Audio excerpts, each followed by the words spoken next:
Hello, everybody. This is Mike. And as always, we're going to talk about how to heal yourself from a destructive relationship with cluster B personality. My specific experience is with an undiagnosed, untreated borderline woman, but a lot of this can be connected to anybody that you're dating who might have cluster B personality disorder. So, as always, forgive me if you've heard it a billion times, but there's always new people coming on and they need to hear. This channel and this video is designed for people who have dated or are currently in a romantic relationship with somebody who has borderline personality disorder or perhaps another cluster B personality disorder. If you are somebody borderline, for instance, and you're in therapy and you know how to have a good relationship, this channel and this video is not for you. I'm not talking about you. If you are somebody who's with a borderline or somebody else cluster B personality disorder and you're getting along great and you're both in therapy, I'm not talking about you either. This is not about you. So don't send me nasty messages saying that I'm whatever. I'm saying mean, bad things to people. That's not what's going on here at all. Talking about people, non-borderlines, non-cluster Bs who have been in very destructive relationships, who have been extremely hurt by the illness of borderline personality disorder. I do not judge the borderline any more than I judge anybody else for anything that any more than judging myself for getting a sunburn because I have light skin and I went out in the sun. I mean, that's just what happens. Nothing you can do about it. But today we're going to be talking about the addiction of being attached to an abusive partner and how difficult it is. And not only that, there's the scenario of when you are no longer with the destructive relationship, you're no longer being abused, you'd think that you'd just naturally start getting better, right? You'd naturally start feeling better and like, wow, I'm never going to do that again. But that's not what happens every time. Sometimes the pain stays with you when the relationship is over, and sometimes you can't figure out which is worse, the pain of being alone or the pain of being with the abuser. And so today we're going to be talking about that. And really what I'm here to do, although I do quite often go into depth explaining my understanding and my intuitions about what is going on inside the mind of the borderline, really my point here and my goal is to help you, the non-borderline, to get your life back together, get your sense of self back together, and get some healing within you. If you're anything like me, during and after the relationship I was in with my borderline ex, it was horrific. It was easily the most painful, depressed time concentrated in my life. And I've had a lot of really painful, horrible things happen in my life, but the concentration of the depth and intensity of the pain and the confusion and the lack of self-worth and the hopelessness and it was horrible. Absolutely horrible for me. It was a year ago for me. I was still in it a year ago today, but I was almost out. So I'm going to go straight into some comments because this is what got me thinking about this today. So let's see here. There's a gentleman leaves a comment about his unpleasant experience. He says, I don't think English is his first language, so I'm going to reinterpret it in, modern English, but this is basically what he says. I broke up 2 years ago with a woman, and we met again during lockdown quarantine, I think he's saying. We talked a lot in those days, 6 months, And then we met again, but I realized now that she's a quiet borderline, and now I feel trapped. Isn't that interesting? He finds out that there's something with his partner that is going to make her incapable of having a loving relationship with him.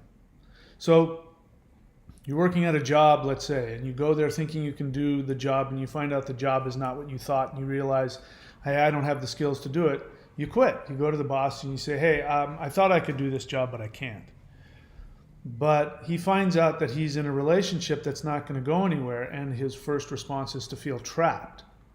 That's really common for partners of borderlines. And this is, we have to treat these relationships as a whole different entity because we don't respond rationally. And, I can spend all day pointing my fingers at the borderline and saying how irrational they are, blah, blah, blah, blah, blah. But we're just as irrational. And it's really important that we accept and understand that. If you want to make excuses about why you did what you did, then what that tells me is that you're unaware of how addicted you are, how irrational it is, how powerless you are to leave. That's what I see here is that this person believes that they're powerless because he finds out he's with a borderline, and now he's trapped. He has no place to go because he knows what's coming. He says, I know that she is toxic and I feel bad, but these 2 years, I guess he hasn't seen her in 2 years. Is that what he's saying? Again, that the language isn't completely clear. I feel bad, but these 2 years, I miss her too much. I do not know what is worse. What can I do? 2 years. So listen, I've been away from mine for a year. I'm happy, I'm healthy, but I did a bunch of work. And, so if you think that leaving your destructive relationship is going to give you the space to then just heal and you'll be okay, well, this is just one example. 2 years, if I'm reading it right. And that's nothing compared to what some people go through. Some people go through years or decades, but according to him, 2 years he hasn't been with her. And he misses her. And he doesn't know what's worse. He doesn't know if it's worse being with her or being away from her. And so what does that tell you? That tells you that there's some real addiction there, some real lack of what we call it's cognitive dissonance. It doesn't make any sense. It's worse than confusion.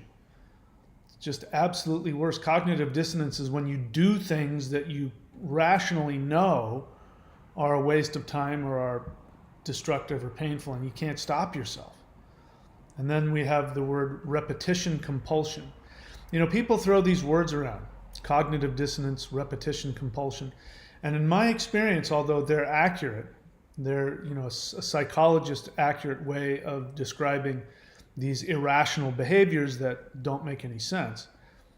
I find that for the people in it, it becomes a source of comfort to know, there's this thing called cognitive dissonance. And so it sort of makes it okay. Now that you can classify it, it's okay now. Or repetition compulsion. A lot of people, when I started talking about codependence and what codependence was, people would say, no, it's repetition compulsion. No, repetition compulsion is a symptom of codependence. It doesn't explain it away. But interestingly enough, this person is now going to make the argument that they're not codependent. So let me just read to you again first what they say. And what is codependence? Codependence, generally speaking, is a relationship dynamic where one person takes an inordinate amount of responsibility for the relationship. They end up taking up the slack for somebody else's dysfunction. So that. He says, I realize she's a quiet borderline. So he knows, okay, she's dysfunctional. When it comes to relationships, she can't function. And then his codependence kicks in and he's trapped. Don't get bent out of shape on the word dependence. People's ego gets bent out of shape and they want to talk to me about how I don't care what other people think. I'm not about other people's opinions. and I have strength, and I have that, and then why are you continuing to chase after somebody who keeps rejecting you and abusing you? Oh, the repetition compulsion. See, repetition compulsion is this thing in the brain, and it releases serotonin and this, and it's called addiction. Repetition compulsion. It's addiction. And so we're addicted to this. And so right now, you don't need to answer this question, like, why am I addicted to this abuse? Because the answer isn't going to help you. It's not going to give you the power to leave. You have to understand, though, that you are at a loss, that there's something wrong inside of you. Something isn't working right within you to keep chasing after this. So he doesn't know, but the sad part is he doesn't know what's worse, whether he's in a relationship and being abused or if he's alone. Now, I like being alone. When I got involved with my borderline ex, I didn't want to be alone. I felt exactly the same way. I would have, in fact, if you had allowed me to, if she had allowed me to, I would have been right back in with her and dealing with all the abuse or dealing with the codependence and caretaking, all of the craziness, just as long as she was there, and the hope that it's going to be okay, the hope that she'll turn around and love me the way I want. So I understand. I don't feel that way now. Looking back on it now, with hindsight, that's a really crazy way of thinking. So what I tell this person is I say that's what therapy and codependence.org is for. So if you're not familiar, if you haven't heard me say already, the 3 things that I did, which I talk about, if you click the join button and subscribe or join at the super empath level, you can watch the members only videos where I share with you exactly what I did to completely heal from that relationship. I'm not completely healed from all of my issues, but in terms of that relationship, I'm not like this guy who's 2 years after the fact still wondering what's worse, being alone or being with the person who tore you to pieces. It's very easy for me to say I'm much better off alone. I'm much happier. And and I don't walk around with that hole in my gut. I don't walk around with that anxiety of, do I have value? Does my life have worth? Walking around wondering, what is she thinking about? Is she thinking about me right now? And what would happen if I contacted her? And is she ever going to contact me again? And is she going to get better? Are we going to? I'm not like. And it was a 24-hour-a-day thing. I woke up thinking about her, went to bed thinking about her, woke up in the middle of the night thinking about her. It was an absolute, complete, total, 100% obsession. Rumination, as people call it. Again, we have these euphemisms: repetition compulsion, rumination, cognitive dissonance. It all makes it sound all okay. It's not. You're obsessed. You're completely, totally confused. And you're addicted. That's what those words mean. Let's continue, and we'll hear some more from this gentleman. So I say to him, that's what therapy and CODA are for. And then I say to him, you're addicted, so there will be a withdrawal phase. So before I go any further, 3 things I recommend. If you don't get anything out of this channel or out of this video, if I'm describing you, there are 3 things that you need to do. In other words, just not being in the relationship for X amount of time isn't going to fix it.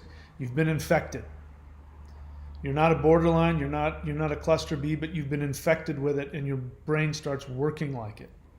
And it doesn't go away on its own. So those 3 things are: 1, therapy; 2, coda.org. Don't ask me what am I supposed to do with that website. You go to the website and you find one of those Zoom meetings. And you go to a live Zoom meeting, and then if you want, listen, you can do whatever you want. My suggestion, I strongly suggest, the first moment you can, you raise your little virtual hand and you say, "Hi, I'm new here and I need a sponsor to walk me through the steps." And then the third thing is daily meditation practice. These are the 3 things that I recommend. Here they are for you in black and white. coda.org, in case you don't know. And so look, I have tons of empathy and compassion for everybody, but I'm not going to have any sympathy for you if you don't do what will work for you. You say, I can't afford a therapist. First off, I don't believe that, because you can always find free therapy online if you look hard enough. I know, because I did. I just looked a little bit and I found it. This was because people were saying I can't find therapy, and I went, you know what? I'm just going to find out, and it was nothing. I found a link to something, and there was no shortage of free resources for counseling. Coda.org is also free. Doesn't cost a thing. You can go to a virtual meeting, almost any time on any day. And meditation, I teach you how to do meditation if you click the join button. I'll teach you how to meditate in a way that will disconnect you from your cognitive dissonance long enough to be able to go, oh, that's what that is. So again, I have compassion and empathy for everybody. I have no sympathy for you if you won't do those things. Some people do some of the things, and then I find out, they've been going to Coda, but they hadn't bothered to raise their hand and get a sponsor. They haven't bothered to work the steps. Well, that's like going to the doctor, and the doctor gives you some antibiotics, and he says, if you want that rash to go away, by the way, it won't go away on its own. It's going to end up turning into flesh-eating bacteria. But if you take these antibiotics, you'll be cured. So that's like saying, I've got the antibiotics. I mean, they're sitting right on my bathroom counter. They've been there for 2 months. I still got this rash. You got to actually do something about it. And this is the problem. What does this bring up? Everything I'm noticing. What does this bring up? Why do people resist getting better? You don't believe me? I'll prove it to you. So I tell this guy exactly what to do. I say, therapy and Coda, you're addicted, there's going to be a withdrawal phase. And then later, or earlier, I can't actually remember which, but earlier on, he says, if I can find him again. Let's see, where is he? Let's try this again. Later on, which one is it? Sorry, give me a second here, I got to find it. Later on, after I told him how to do this, I think, he says, codependence is not mentally disabled. It's a characteristic, like being shy, for example. And so he's trying to say that it's not his problem. He doesn't have a problem. I guess he's allowing himself to be seen as codependent, but he doesn't have a mental disability. Well, all right. I mean, I know that psychologists don't consider codependence a disability or a mental disorder or mental illness or anything like that. But what would you call somebody? What would you call somebody who seeks out being damaged and can't stop themselves? What if there was, there was a guy down the street who was just standing in the street and he had a hammer in his hand. He just went like this. As long as you stay away from the guy, he's not going to hit you in the head. But what would you say to somebody who just insists on walking right in front of the guy with the hammer? I mean, he just can't get out of the, he insists on walking up and down that sidewalk, and he insists on walking in front of the guy with the hammer. You would say there's something wrong with you. Something ain't right. Your thinking is not right. You don't seem to have control over what you're doing. You complain about getting hit in the head with a hammer, but you won't bother to walk around the guy or go down another street. In fact, you go out of your way when you're not getting hit in the head by a hammer. You talk about, what the guy did, and then when doesn't show up one day, you get upset because he's not there hitting you in the head with a hammer. You would say there's something really wrong with you. So who cares what word it's called? It sure sounds crazy to me. Crazy is as crazy does. And we find out later, because he says, once again, I broke it off 2 years ago with a woman. We met again. We talked in those days, 6 months. I realize now she's a quiet borderline. I don't know what's worse. What can I do? And I tell him, leave her, all caps. That's what you can do. He asked me a very good question. He didn't ask me about how can I change my feelings or why do I feel this way, which would have been a much longer answer if I chose to answer it. I told him, leave her. He responds and he says, I know about cluster B because I hung out 3 years ago with a histrionic woman. So histrionic woman is, I guess, an even more vulnerable version of borderline personality disorder. When my psychologist saw it, he said to me exactly that you should leave her. He says, well, I was a year depressed because of that. I didn't work, just stayed in bed. I lost all my saved money. And then I met this woman, the borderline, and she made me forget all about the histrionic one. But now I'm in the same situation and I fear another depression if I cut all contact. So I explained to him, yes, you're addicted. This is called a withdrawal phase. And it's important to the reason why I'm talking like this is because it's really, really important. If you want to heal, it's really important that you take honest appraisal of how badly damaged you are. You know, that would be like somebody, a heroin addict who, slams heroin in his neck.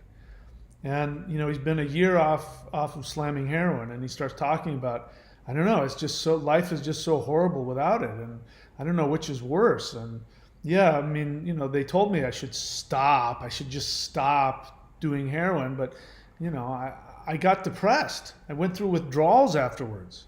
Of course you went through withdrawals. You were on heroin. That's what happens. So no matter how you look at it, there is pain. If you're in this scenario, what you cannot avoid is pain. Pain is absolutely guaranteed. If you choose to stay, you can be guaranteed there will be pain. Guaranteed. In fact, you can be guaranteed that the pain will get worse.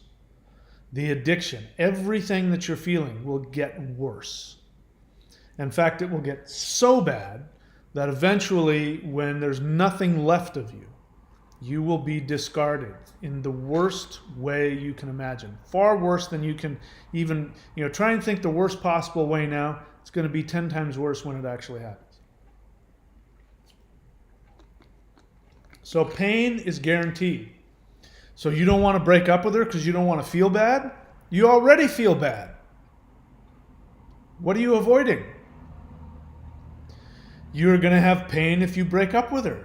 You're going to go through withdrawals.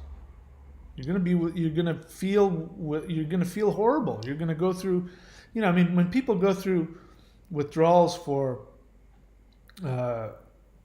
heroin, it's awful. It's really, really, like it almost kills them. I'm telling you, you're going to go through something like that on an emotional, psychological. It's not even psychological because, the one thing about repetition compulsion is that there is a release of hormones. I don't know exactly what they are. Feel-good hormones. That when you're in the midst, it's like video games. The reason why video games are so much fun is that same thing. You get this flood of feel-good hormones, serotonin, I guess it is, when you beat the guy up or whatever whatever it is that you do, you win the game for 10 seconds. And to not do that there's an addiction there. So you go through a withdrawal, constantly having that reward. So I get that. So how different is it than drug addiction? But no matter what you do, you're going to have pain. So the pain of staying is guaranteed, and it's guaranteed to get worse, and it's guaranteed to cause potential serious major psychological and emotional, if not maybe financial, personal, reputational damage. There's nothing but damage waiting for you if you stay in the relationship. If you leave the relationship, you are guaranteed to go through withdrawal pain. It's going to hurt like hell. And it's going to be awful, and you will want to go back. You will want to go back more than you'll want to be alone. But either way, there's pain. Now, there's even more pain waiting for you if you want to heal. Sorry. And that's, you got to do the work. So you got to go to therapy, and you have to listen to a psychologist help you come to understand what's going on in your unconscious, what your mom did, why, how your mom treated you this way, or your dad treated you that way, or your brother, or whoever it was, treated you in a certain way, which formed these patterns in your mind that you started taking on all of these roles. You were the caretaker, you were the scapegoat. That was mine. Some people are caretakers. Like, some people's role in the dysfunctional home is to make sure that daddy doesn't get upset. Make sure mommy doesn't start crying or whatever. Mine was the scapegoat. I was the youngest of the 3 kids. My sister was pretty much out of the picture. She was a lot older than me. But it was between me and my brother, and I was the scapegoat. Whatever was going wrong in the home, it was my fault. I mean, and it could be because I got an A on a paper. It could be because I did something right. I mean, it's amazing. I got punished for doing good things. It was just the weirdest thing. No matter what I did, it was just always my fault. Whatever was going on in anybody's life, it was my fault. Even to this day, my brother, I haven't seen him, haven't talked to him in years. I don't even know if he's still alive, to be honest with you.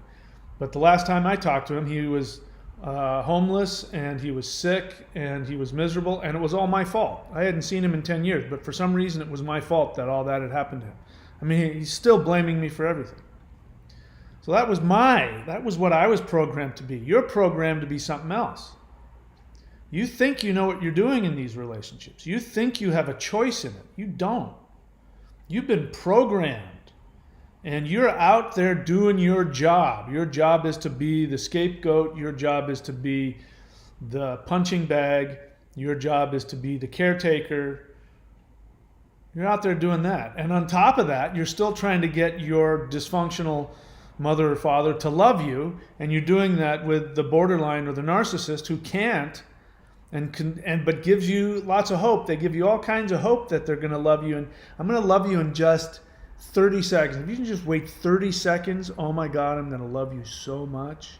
And then the 30 seconds comes along and you go, you know what? You had it. On second 29, I was going to love you. And then on that 30th second, you had an itch and you itched your nose, and that was it for me. And that ruined it. So forget it. You're out. I hate you. I can't stand you. Oh my God, I almost had it. If I could have just gone another 30 seconds without scratching my nose, I'd be in the perfect relationship. I'll get it right this time. You got that going on, repetition, compulsion, and then you've got your pattern, who you're supposed to be, the punching bag, the caretaker, whatever it is.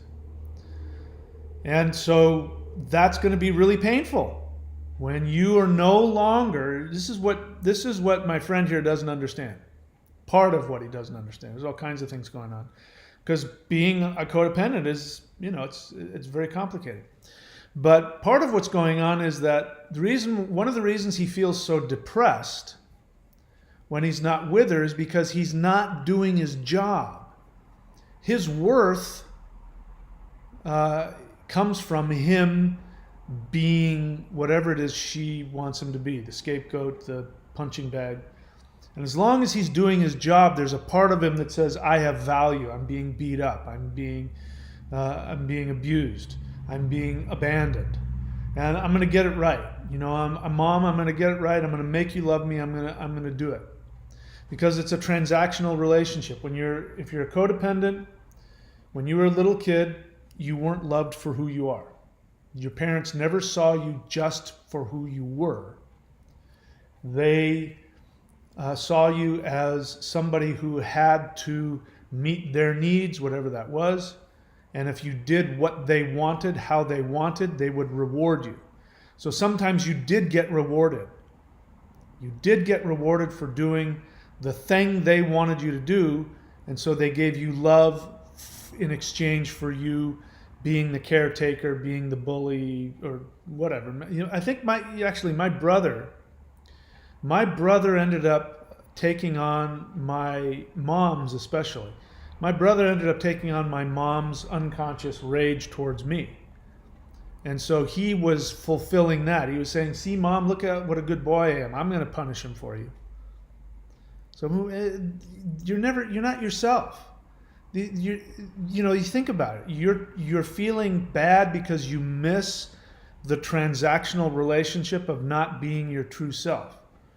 And it's worse when you're outside of it because you don't know where, what gives you any worth. Being abused, at least you have some function, you have some value. So my friend here doesn't realize how much therapy he needs. He needs a lot of therapy and he needs a lot of coda, but he doesn't know that he wants to do that. I mean, I tell him he should leave her, and he says, yeah, but I'm going to feel bad if I leave her. Of course, I would say you feel bad now. And then later on, he says that codependence isn't a mental disability, it's a characteristic. Oh, in other words, he can't help it.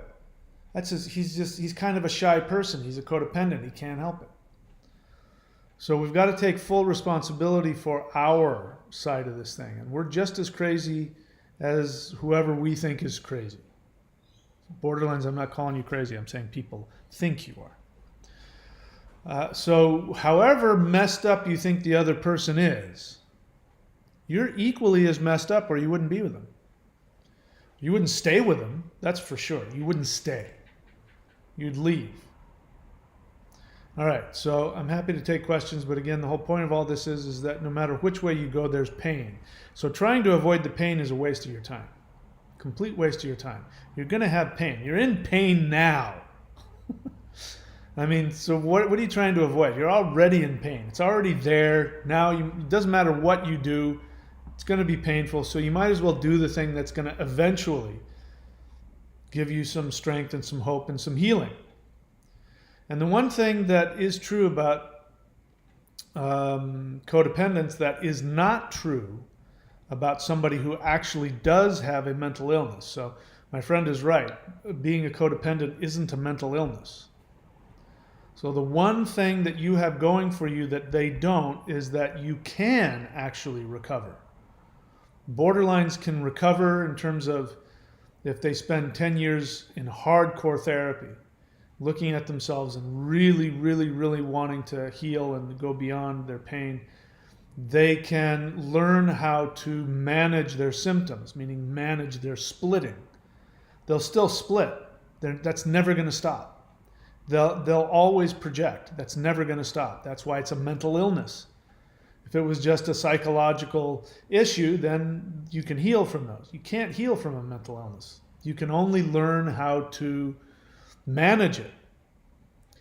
You're a codependent. You can actually heal. But in order to heal, you're going to have to look at yourself really, really hard.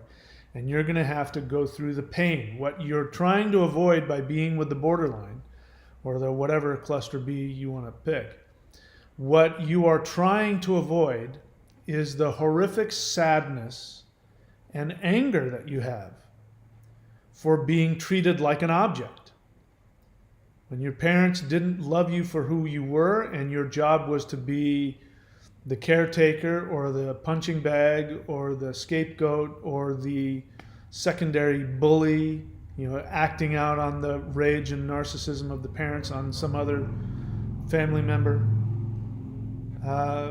then it's going to be painful for you to realize that nobody ever loved you for who you were. And that's far more painful. To answer the question, which is worse? Being untreated and alone is worse than being with the abuser in terms of how it feels. And it feels that way because there's nobody to distract you from your pain, and there's nobody to give you any even weird, irrational, backhanded worth. You have no worth. You have no value. And where we want to be is have value in and of ourselves, so it doesn't matter whether we are with somebody or not with somebody. That we feel a connection to the universe that gives us a feeling of just me being alive and breathing. I have value. I'm a valuable conscious being. And that takes a lot of work if you've been, in the kind of childhoods we have. It takes a lot of work to get there. Okay, so I've repeated myself 3 or 4 times. I'm happy to take any questions. Let's see if there is one. Anthony says, I need your spiritual guidance. All right. Did you have something specific? I'm happy to take a question if you want.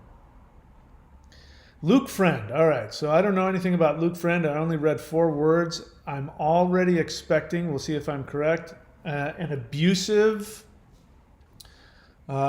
He's going to accuse me of things. He's not going to, let's see, this is a prediction. We'll find out how good my predictive skills are. My prediction is he won't reveal anything about himself. He won't talk about his connection to this subject. Like, is he a borderline or is he a partner of a borderline? And he won't share any of his feelings. So before we go any further, people watching, you're going to get a really good response from me if you first off identify what is your connection to the subject matter. That tells me a lot. You're borderline. That's going to give me, a place to go where I know how to best interact with you in the most constructive way. If you're a partner of a borderline or a family member, that's going to tell me something else. And then if you share your feelings, like what you've said makes me angry, or what you've said frightens me, or I don't understand it, I'm going to be far more receptive to you.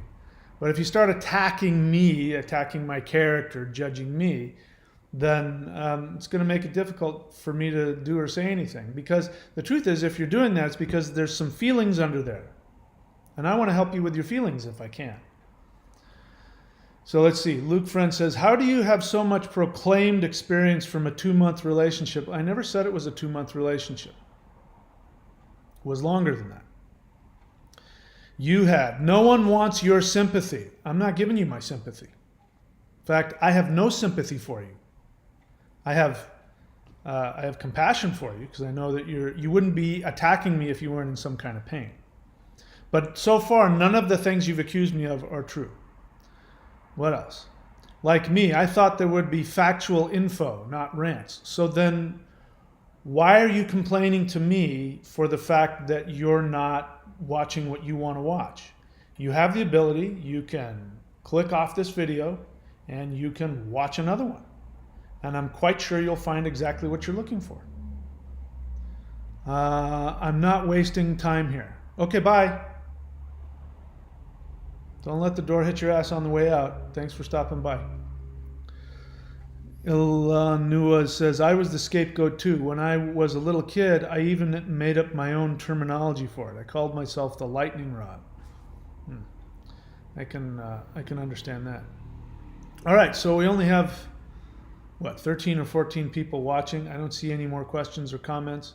So I'll do a little bit of business here. So on the join button here, if you click the join button and if you join at the super empath level, you'll get access to members only videos.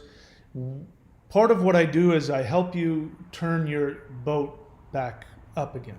So to answer Luke Friend's sarcastic and abusive question to me is, he didn't ask a question, but the implied question, how do you have so much proclaimed experience? I have proclaimed experience because I actually did the work to make myself feel better. I healed myself.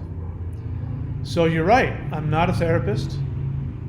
And the reason why that's a good thing for you is because if I were a therapist, then my job would be to sit there and to talk about things from psychological, intellectual perspective, which I love.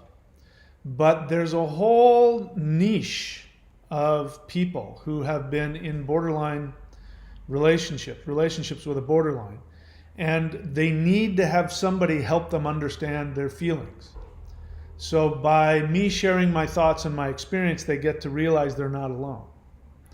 So I think I serve a really good function. In fact, that's the reason I started this channel and kept it going, was because I could find all kinds of information on borderline personality disorder, and so I knew that the person I was with had a mental illness, but that didn't stop the rumination and the pain.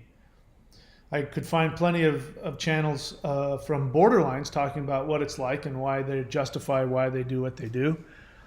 And every now and then I could find some stuff from some codependents who, were really talking about how sad the borderlines are and why they need to take care of them. But really very few. There's a few out there, but not a lot. Not a lot of people talking from experience about what it's like to be on the receiving end of that and how to heal.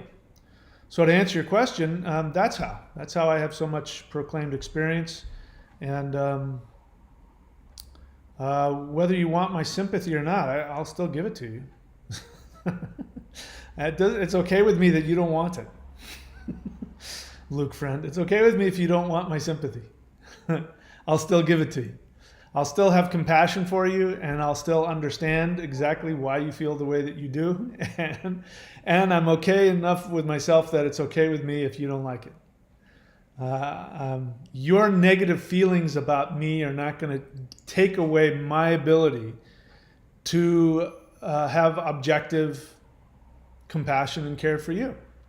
And this is what we want. It's called being individuated. What psychologists call individuation.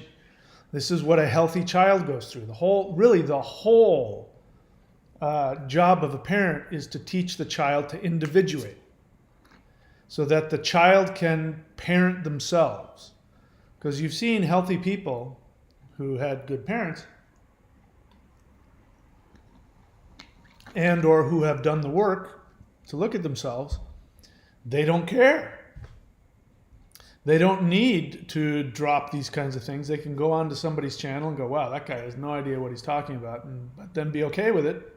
Go on. They got to drop their feelings. And it's okay when you're individuated, it's okay for people to have all kinds of negative feelings about you. It doesn't change who you are. You talk to healthy people and they'll say, yeah, what about all the things people said about you? They go, yeah, it really hurt my feelings, but I know who I am. And I don't let that kind of stuff bother me. It bothered me, it's been amazing some people I've met who say that, that they've been really hurt and they mean it. And they go, yeah, it made me cry first time somebody did it. But you know what? I know who I am.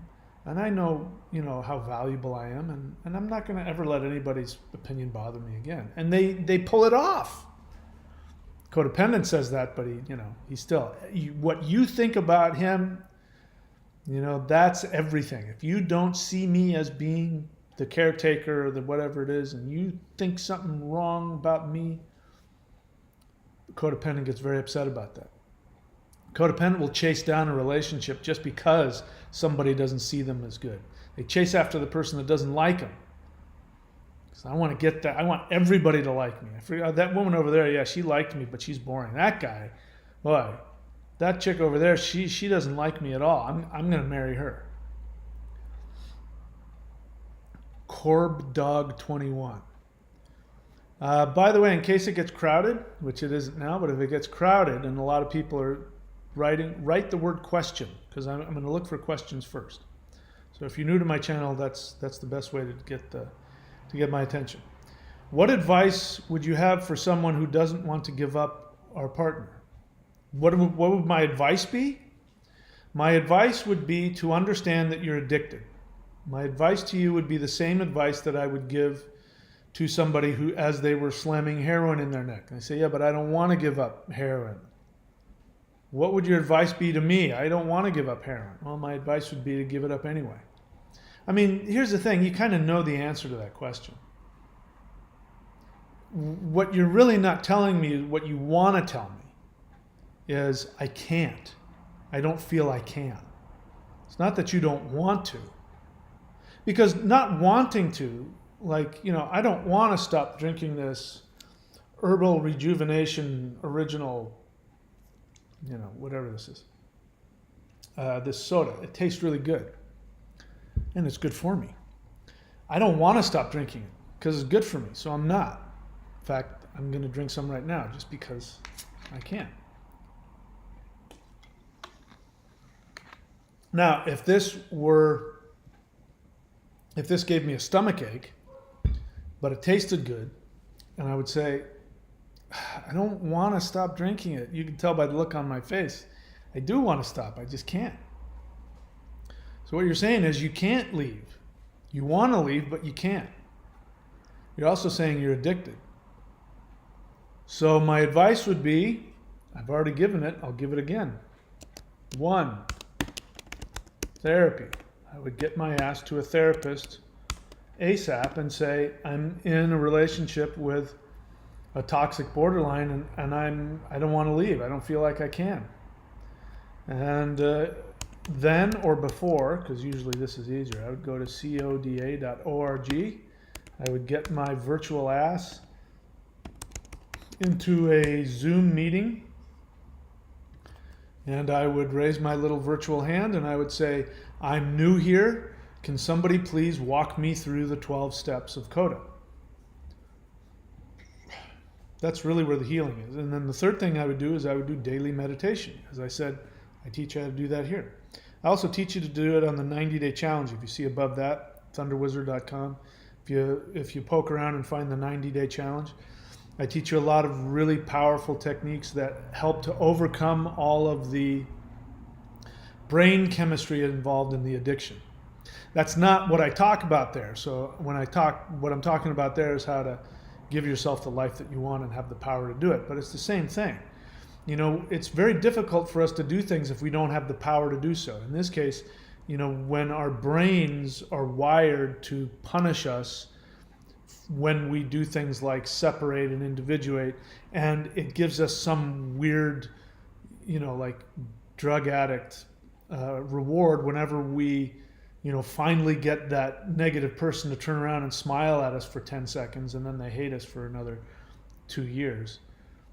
You know, learning how to change your own brain chemistry so that you can have the reward for doing the right thing as opposed to the dysfunctional thing.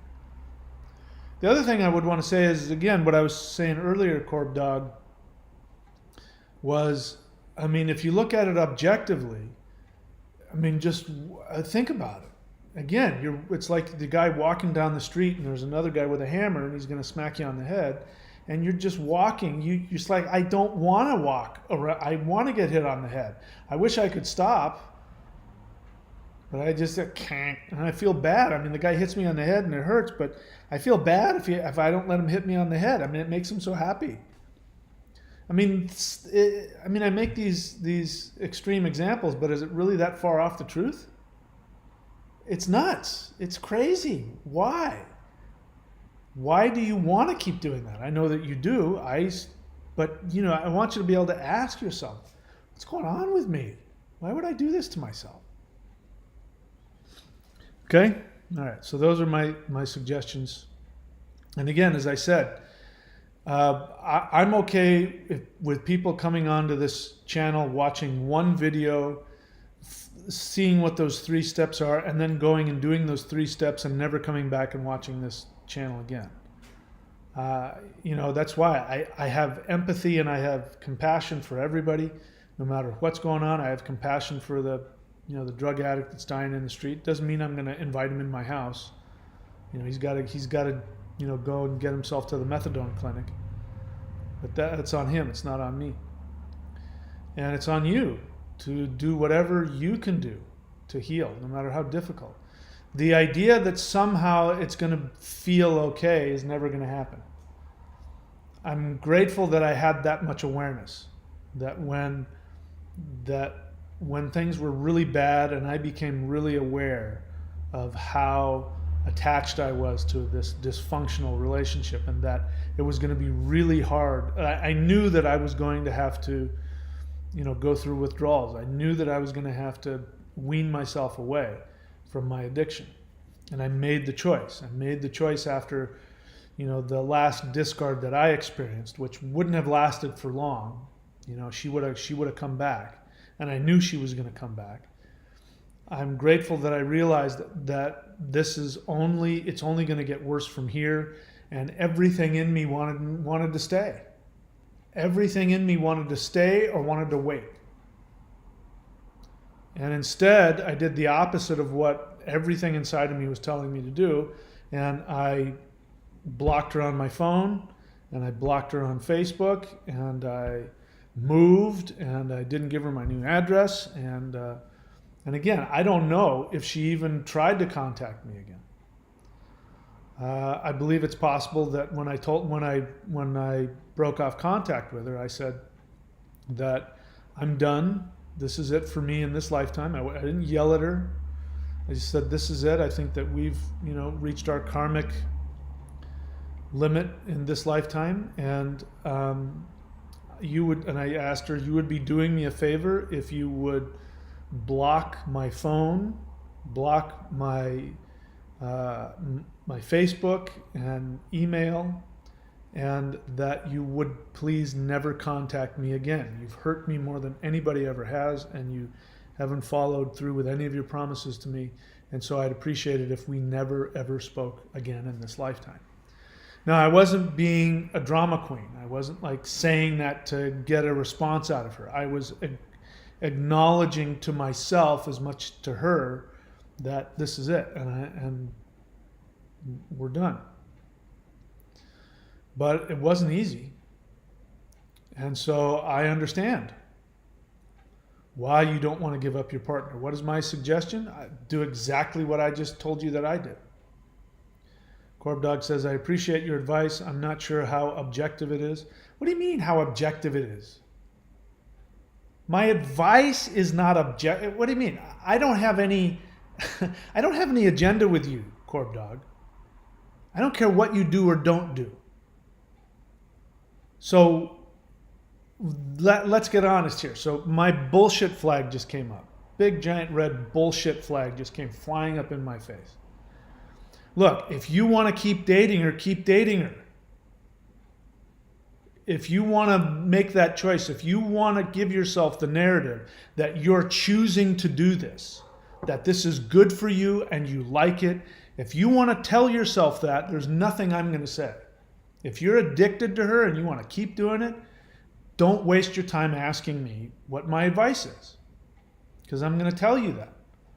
I mean, assuming that you're with a borderline, and assuming that this borderline, let me just ask you, has your borderline been abusive to you? Do they love you one day and hate you the next? Do they love you 1 minute and hate you the next minute? Have they broken up with you, cheated on you, betrayed you? Have they hurt you? Do you feel like you just can't seem to figure out where the pain is, and if you could only get them to love you? Are you filled with horrific guilt and pain, and you want to take care of them all the time and fix their boo-boos, but they just won't let you? If so, then you're with a borderline. If that doesn't describe you, then you're not with a borderline, in which case you shouldn't even be on my channel. What are you wasting your time? So don't give me that crap. You're seeing me as you're not sure how objective I am. What you really want is you want to have an excuse to say, I don't know, I think it's okay for me to keep going back and getting hit in the head by a sledgehammer. But you do appreciate it. So now you're being a passive-aggressive codependent. I appreciate your advice. I'm not sure how objective it is, but hey, I do appreciate it. Don't kiss my ass. I will have much more respect for you if you look me in the face and you say, what you're saying is pissing me off and I don't like hearing it. Why are you talking about them that way? Why are you making me sound like I'm really weak? I don't like that. I like her. We're going to make it. I can make it work with her. And bear in mind, you asked for my advice. And now you're acting like I walked up to you on the street and said, hey, bro, can I give you my advice on your codependent relationship? I mean, come on, man. I've been around the block. And you're acting like a codependent in denial. You're making it sound like you're good. I mean, yeah, thanks for the advice. Come on, cut the shit. You're in pain, or you wouldn't be here. Objectivity is not based on personal gain. Look, I don't care what word you use. So now you're accusing me of personal gain. Oh, now I get it. Well, now you got the perfect excuse. You got the perfect excuse. Because when you said, when you asked for my advice, I want you to look at the 3 things I told you to do. And then I want you to tell me, of those 3 things, how does that benefit me? Yeah, I got this thing here. You can click the join button or not, but I don't care if you do that or not. I'm telling you, those are the 3 things. Those are and I said in the beginning, those are the 3 things to do. I have no sympathy for anybody if they don't do it. I'll have empathy for you, but I won't have any sympathy. You know, you've got an infection, there's a cure, but you got to put the work in to get it in you. None of those things benefit me personally, so I'm calling bullshit again. Let's be honest, you're looking for excuses so that you can choose not to take the good advice from somebody that has no agenda with you. And you asked for my opinion, I gave it to you, and then you slopped it down, and then you accused me of being selfish and that I have an agenda with you. So again, I'm not going to have any sympathy for you. If you come back in a week and you want to complain about what's going on with the girl that you're still with, I'm going to have empathy for you, but I'm not going to have any sympathy for you. So I see a codependent in denial. And I feel for you. Now it's my turn to be condescending. I feel for you. I feel for you. I know what it's like to be addicted and you can't get out. I understand. All right, so that's it. No more thoughts, no more questions.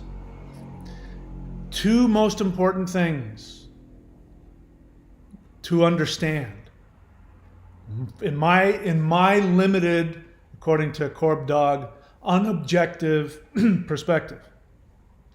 First is you have to realize they have a mental illness. If you see them as just somebody who's damaged or in pain, then there will be this hope that you can do something, that you can love them, that you can fix them. And that's part of the denial process. Part of the denial process of the addiction will tell you that no, we can work it out. You know, somebody asked me, how do I work with the borderline part of her that's making progress and avoid the narcissist part of her that sabotages and destroys the relationship? And I said, there is no difference. They're the same person. That person that's working with you and you've almost got it, you've almost fixed it, that person is setting you up to then be the narcissist and destroy you. But the denial of the addiction within you is going to tell you that there's hope, that they don't have an incurable mental illness. They won't, that part, you won't hear that part. You'll hear the hope. And that's because you're addicted. So you've got to take full responsibility. And the first one is to admit to yourself that the person that you're with has a mental illness. They can't give you what you want. It's impossible.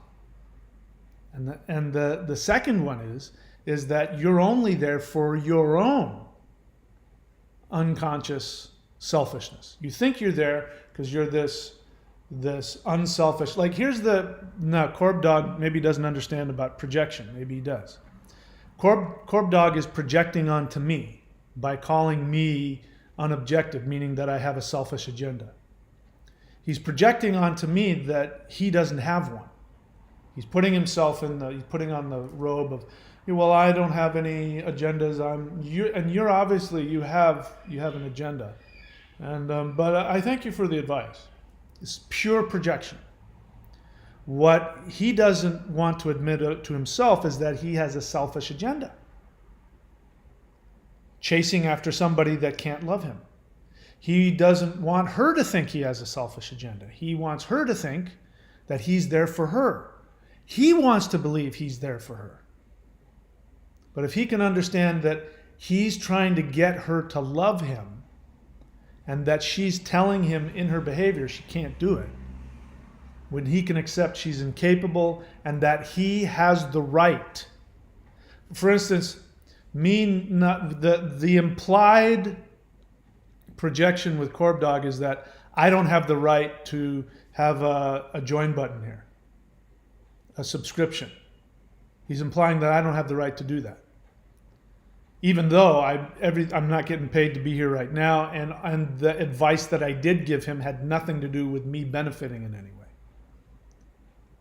So he doesn't like owning up to his projection that he doesn't trust himself. He wants to be this guy who's objective, but he knows he's not on an unconscious level. So he projects his dislike of himself onto me. We all do it. We all do it. Let me see what else. He's going to say, I wasn't attempting to denigrate you. I'm not attacking you. I understand that. This is very codependent. This is part of being codependent. Codependents are passive aggressive and unconscious. So what I was saying to you earlier is that you'd have my respect if you were direct and aggressive with me. If you were direct and aggressive with me, not as aggressive as, let's say, the guy earlier who, was being a jerk. But if you were honest with your feelings and direct and aggressive and said, I don't like what you're implying about me. I appreciate that. When codependents say, I don't like it, you're saying that I'm weak and I don't like that. Whatever it is, at least you're being honest with me. But again, you asked for my help and then you turned around and gave me this passive aggressive objectivity nonsense. And you don't feel any negative feelings consciously. So you can say, I wasn't attempting to denigrate you. I'm not attacking you. And yet what you did, this is called passive aggressive. And it's a defense mechanism. Because what you really wanted was an excuse to get off of this video and tell yourself why it's okay to be with her.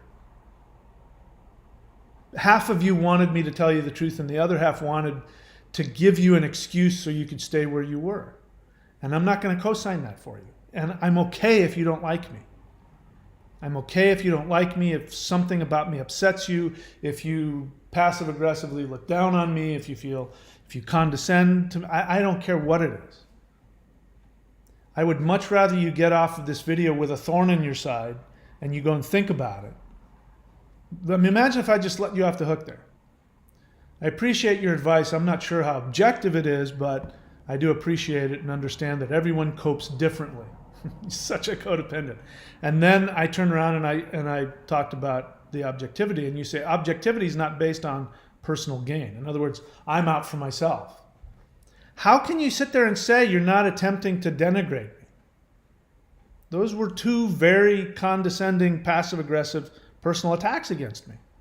And worst is you manipulated me into it. You set me up. I'm not angry with you either at the moment. But I'm just telling you, I mean, you did. You asked for my advice, which was opening me up to connect to you. And then you pull that crap. I mean, you didn't have to write that down. You could have thought that and said, okay, thanks. You didn't have to tell me that. See what I mean? I see that as somebody, what I see is that's your unconscious, this is what your unconscious does. This is why it's so important, the denial. The whole point of this video is to help us understand how incredibly entrenched our denial is. That we go back after the painful thing. So let me see, there was something else he said which we could talk about. I'm asking if it's actually hopeless with them. Which of course, I mean, I've been saying that this whole time. That it's hopeless with them. Absolutely, utterly hopeless. But you don't need me to tell you that.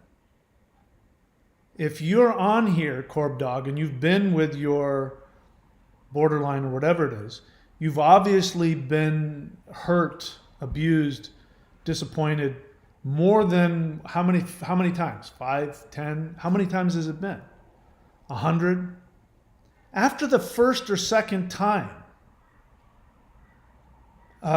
you figure out a way. If there's hope, after the first or second time, you guys work it out. I know that's not what happened with you because you wouldn't be here if it had. So do you see what I mean? All this distracting from what's really going on here. The fact that you have to struggle with me to try and get to that, is it hopeless? Part of you really wants me to help you see that it's hopeless. And the other part of you wants to kill me for pointing it out to you. Of course, that's not how you do it. You're a good codependent. You do it, and everybody has the right to their own opinion. In other words, you are wrong. That's not how I'm going to do it. I'm not going to leave my abusive partner. No, that's okay if that's how you do it. I mean, that's do you like what I'm wearing? It's okay on you. All right, let's keep going here. Liebold, 9. Thank you for the coda recommendation. It's been very helpful. What are your suggestions on getting started with meditation? Well, the point of meditation is to be able to sit with your feelings and not be forced into taking action on them. There are literally tens of thousands of different styles of meditation. So my suggestion is to figure out what works best for you. I give on here, on both of those websites, I give 2 really powerful breath meditations. And I like the breath meditations because they allow me to get to a state of objectivity. Sorry, Corp Dog doesn't think I'm doing that, but it allows me to get to a state of objectivity where I can look at myself and I don't have all of the emotion behind it. When I'm in the middle of it, like if I'm in an addictive relationship and I want to stay and I can't see the hopelessness, and I'm trying to figure it out and figure out how it works, I don't have any objectivity. You breathe a little bit. The breathing gives you a feeling that you're loved, gives you a feeling of being empowered. And that gives you the ability to go, wow, I really don't need to stay in this relationship, do I? That's the one thing that we're all missing. What we're all missing is this feeling of not being loved and empowered. And meditation is a way to do that. I like meditations and practices that give me a feeling of being connected to power. So I do breath meditations. I do Qigong. So that's another type of meditation. And a lot of people really love Qigong because it makes you feel like warm and taken care of. You know, and little babies, if they're not wrapped up tight, they cry just for no reason because they don't feel safe. You know, feeling taken care of, like somebody's got a hold of you. So I like meditations that do that. So in terms of, you know, where to get started, literally anywhere. At this point. I mean, this is why I offer that. I offer these things because people ask about it. On my other channel, the Thunder Wizard channel, I have tons of free meditations. You can go over there, just type in YouTube, just type in Thunder Wizard, you'll see my other channel. And I've got 1,000 videos on there, and there's got to be at least, 50 or 100 free meditations that you can do. So if you want directed step-by-step help, you can do either of those 2 things. If you want to do it on your own, you can go there. And I'm not the only game in town. There's no shortage of things out there. But the thing to do is to find something that gives you the ability to tolerate your feelings so that you can do the opposite. Like leave. How do you leave? How do you leave when everything in you wants you to stay?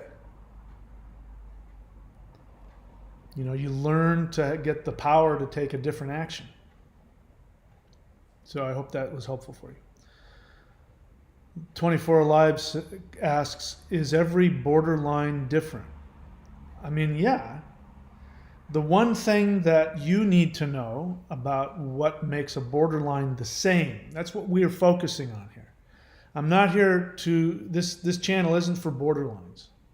Because, yeah, there's all kinds of different things that borderlines deal with. Mine, for instance, had what she called social anxiety. She had depression. She had drug addiction issues. She had been sexually abused, so she had sexual addiction and aversion issues. She probably also borderlined on dissociative identity disorder. She had all kinds of other things going on. Of course, this all came to light after I was with her for a while. But the thing that ruined the relationship wasn't those things. I mean, eventually those things might have. It would have taken longer, but those things might have destroyed my ability to stay with her. What destroyed my ability to stay with her was the splitting. And splitting is that the thing that defines a borderline from a histrionic or something else is that the borderline can't tolerate 2 opposing thoughts or feelings at the same time. And that's a problem because the borderline is psychologically arrested at the age of anywhere from 0 to 2 years of age.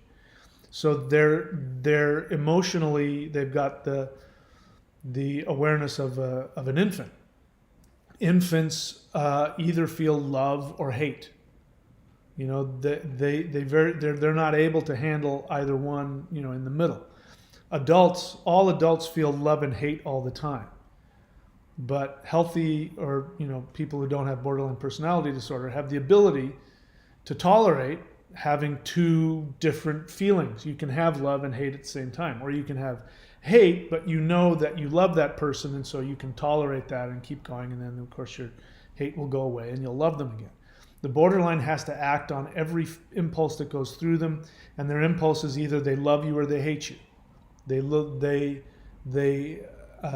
idealize you as the parent, and that's when they love bomb you, or they're attacking you, hating you, ghosting you. There's no middle ground. And so the question isn't whether or not they're different. The question is what's the same about them, and why does that sameness make it impossible for you to have a relationship with them? Jules Ruggieri question, do you think that this relationship dynamic will be more and more prevalent based on deteriorating parenting skills and society's imprint of what creates security, comfort, and power? I don't know.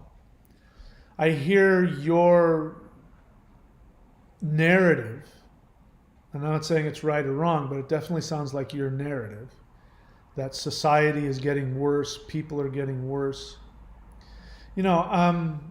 It would be easy for me to feel that way as well, but for some reason recently I've been getting drawn to these videos of, really cute videos of little kids telling their parents things.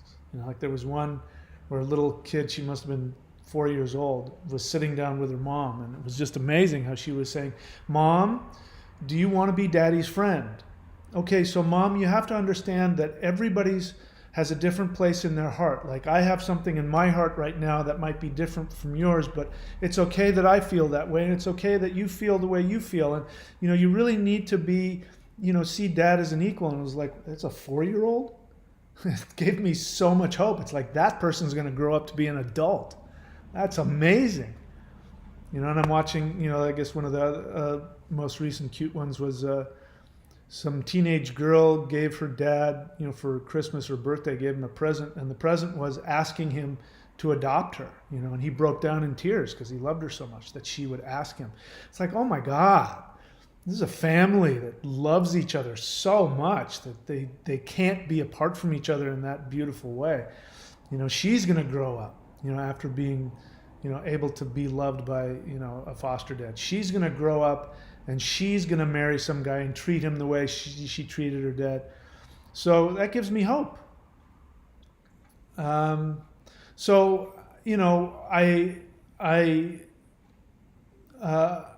identify with your question, and I would say that's your dynamic. That's your projection.